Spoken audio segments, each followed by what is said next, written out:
ప్రశాంతమైన ఒక గ్రామంలో పచ్చని పొలాలతో చుట్టుముట్టినది. రవి మరియు మోహన్ అనే ఇద్దరు మంచి మిత్రులు ఉండేవారు. రవి కష్టపడే మనిషి, నిజాయితీ కలిగిన వ్యక్తి. మోహన్ ఎప్పుడూ సులభ మార్గాలు చూడటం ఇష్టపడేవాడు. వారు తిన్నది, మాట్లాడింది, ఆటలాడింది అన్నీ కలిసి చేసేవారు. ఒకరోజు గ్రామ పెద్ద 3 నెలల్లో ఉత్తమ పంట పండించిన వారికి బహుమానం అని ప్రకటించారు. రవి ఎంతో శ్రమతో తన పొలాన్ని దున్ని మంచి నాణ్యమైన గింజలు నాటాడు. మోహన్ సులభ మార్గం కోసం ఖరీదైన కానీ నమ్మకమైనది కాని ఎరువులు కొన్నాడు. 3 నెలలు పూర్తయ్యాయి. రవి తన కృషి వల్ల పచ్చగా ఉన్న పంటలను పొందాడు.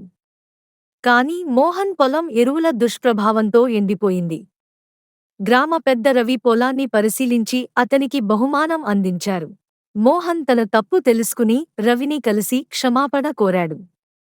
రవి చిరునవ్వుతో అన్నాడు, నిజాయితీ మరియు కష్టపడి పని చేయడం ఎప్పుడూ మంచి ఫలితాలు ఇస్తుంది, షార్ట్ కట్స్ కాదు.